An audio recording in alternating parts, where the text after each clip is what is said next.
Pastor Praveen పగడాల మృతి తెలుగు రాష్ట్రాలలో సంచలనం రేపుతోంది. రాజమండ్రిలో ప్రవీణ్ పగడాల మృతదేహం మంగళవారం ఉదయం స్థానికులకు కనిపించింది. ఆయన రోడ్డు ప్రమాదంలో చనిపోయారని అంతా భావించారు. అయితే ఆయన శరీరంపై గాయాలు ఉన్నాయని స్నేహితులు సన్నిహితులు చెబుతున్నమాట. ఇక ప్రవీణ్ పగడాల మరణంపై అనుమానాలు ఉన్నాయని, ఈ ఘటనపై సమగ్ర దర్యాప్తు చేయాలని డిమాండ్ చేస్తున్నారు వారంతా. దీనిపై మహాసేన రజేష్, జీవి హర్షకుమార్ వంటి నేతలు కూడా స్పందించారు. క్రైస్తవ మత ప్రచారకుడు పాస్టర్ ప్రవీణ్ పగడాల మరణం ఇప్పుడు తెలుగు రాష్ట్రాల్లో సంచలనం రేపుతోంది. రాజమండ్రి దివాన్ చెరువు కొంతమూరు జాతీయ రహదారిపై ప్రవీణ్ పగడాల మృతదేహాన్ని మంగళవారం స్థానికులు గుర్తించారు. పక్కనే బైక్ ఉండడంతో బైక్ ప్రమాదంలో ప్రవీణ్ పగడాల చనిపోయినట్లుగా తొలుత భావించారు. అయితే ప్రవీణ్ పగడాల శరీరంపై గాయాలు కనిపించాయంటూ ఆయన అనుచరులు ఈ ఘటనపై అనుమానాలు వ్యక్తం చేస్తున్నారు. మరోవైపు హైదరాబాద్కు చెందిన పాస్టర్ ప్రవీణ్ పగడాల రాజమండ్రికి ఎందుకు వెళ్లారనేది తెలియడం లేదు. హైదరాబాద్ నుంచి విశాఖపట్నానికి బైక్ మీద వెళుతున్నారంటూ కొన్ని వార్తలు వస్తున్నాయి.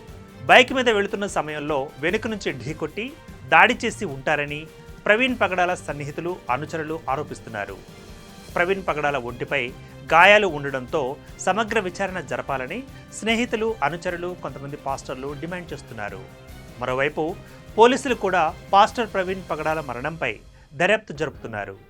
ఎయిర్పోర్టు నుంచి ఘటనాస్థలి వరకు మొత్తం సీసీ ఫుటేజీని పరిశీలిస్తున్నారు. మరోవైపు పాస్టర్ ప్రవీణ్ మృతిపై పలువురు ప్రముఖులు సంతాపం వ్యక్తం చేస్తున్నారు. పాస్టర్ ప్రవీణ్ మరణంపై వస్తున్న అనుమానాలపై విచారణ చేయాలని టీడీపీ నేత మహాసేన రాజేష్ సైతం డిమాండ్ చేశారు. ఈ విషయాన్ని మంత్రి నారా లోకేష్ దృష్టికి తీసుకెళ్తామని అన్నారు. అయితే ప్రవీణ్ పగడాల బైక్ మీద తిరిగే పరిస్థితి ఉండదని మాజీ ఎంపీ జీవి హర్షకుమార్ చెబుతున్నమాట.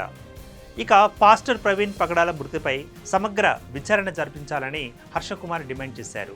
ప్రవీణ్ కుమార్ ప్రమాదంలో చనిపోలేదని, ఆయన మరణంపై అనుమానాస్పద మృతిగా పోలీసులు కేసు నమోదు చేసి దర్యాప్తు చేయాలని క్రైస్తవ సంఘాల నాయకులు రాజమహేంద్రవరం జీజీహెచ్ దగ్గర ఆందోళన నిర్వహించారు. ప్రవీణ్ పగడాల మృతదేహాన్ని చూస్తే ప్రమాదంలో అనిపించడం లేదంటున్నారు వారు. ఇక పోలీసులు వెంటనే రంగంలోకి దిగారు. ప్రవీణ్కు ప్రమాదం జరిగిన చోట సీసీటీవీ ఫుటేజ్ ఇస్తామని, తగిన న్యాయం చేస్తామని హామీ ఇచ్చారు.